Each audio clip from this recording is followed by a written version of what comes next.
संचार साथी ऐप लोगों की जासूसी करने का app. Citizens have the right to privacy. Even all of you must be having a right to privacy to send your own messages to family, friends without the government looking at everything. It's not just snooping on the telephones. It's overall. They are turning this country into a dictatorship. हर व्यक्ति की मर्जी पे ये download होनी चाहिए।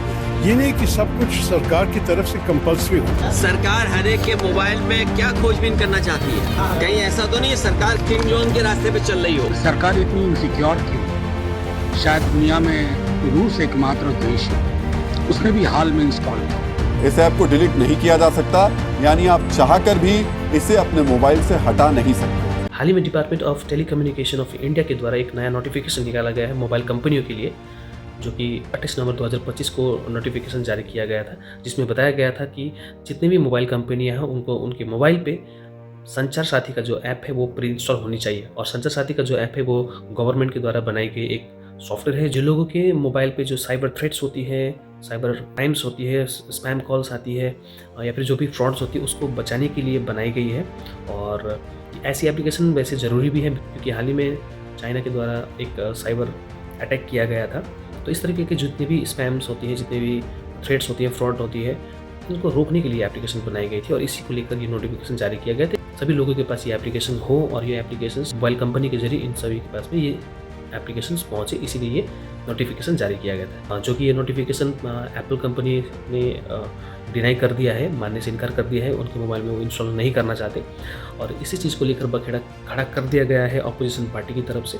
Opposition party कह रही हैं कि ये जो एप्लीकेशन है ये एप्लीकेशंस आम जनता के डेटा को चुराने के लिए बनाई गई है। गवर्नमेंट आम जनता के ऊपर निगरानी रखना चाहती है, ये डिटेल्स चुराना चाहती है। ऐसे बहुत सारी चीज़ें ऑपोजिशन पार्टी वाले इल्ज़ाम लगा रहे हैं, जो कि मुझे लगता है कि ये एकदम ही मतलब वाहियात है। क्योंकि जितने भी एप्लीकेशंस हमारे फ़ोन में आती है, जैसे कि कोई भी फ़ोन खरीदते हैं, जैसे कि आप एंड्रॉयड खरीदते हो या फिर एप्पल का फ़ोन खरीदते हो, आईफोन खरीदते हो, तो उनके जो ओएस होती है उसमें ओएस में ऑलरेडी प्री इंस्टॉल सॉफ्टवेयर होते हैं। जैसे कि एंड्रॉयड में गूगल मैप्स, जीपे, व्हाट्सएप, फेसबुक, इंस्टा, ये सब बहुत सारे प्री इंस्टॉल सॉफ्टवेयर होती है जिसको आप आसानी से अनइंस्टॉल कर सकते हैं, यानी कि डिलीट भी कर सकते हैं, राइट। और उसे यूज़ करना हो तो उसमें आप अपना आईडी क्रिएट करके उसे आप यूज़ कर सकते हैं। और ऐसे बहुत सारे तमाम जो ऐप्स हैं वो ऑलरेडी प्री इंस्टॉल होती हैं और इनको आप अपडेट करते हैं या फिर इसे आप अपना रजिस्ट्रेशन करके अपना आईडी बना के उसे चला लेते हैं। और इस एप्लीकेशन को जब आप चलाते हैं तो जितने भी इस मोबाइल के जो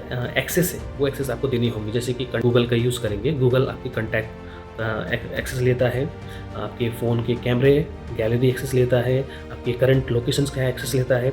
और एक्सेस लेने के कारण से ही आप उसके एप्लीकेशन को चला पाते हैं। जैसे कि आप फेसबुक में जो फ़ोटो इंस्टॉल करते हैं वो कैमरा और गैलरी के एक्सेस लेता है, इसीलिए आप उसको कर पाते हैं। फेसबुक, व्हाट्सएप, इंस्टाग्राम, व्हाट्सएप में आप वीडियो कॉल कर पाते हैं कैमरे के थ्रू। अगर आप कैमरे की एक्सेस देंगे नहीं तो आप उसकी वीडियो कॉल किस तरीके से कर पाएंगे, है ना। उसी तरीके से अब गूगल मैप के जरिए आप दुकानों की लोकेशंस देखते हैं, डायरेक्शंस देखते हैं, वहाँ तक आप पहुँचते हैं। अगर आप अपना करंट लोकेशन शेयर नहीं करेंगे तो आप वो रास्ता वहाँ एग्जैक्टली नहीं दिखाएगी, आप वहाँ पे नहीं पहुँच पाएंगे।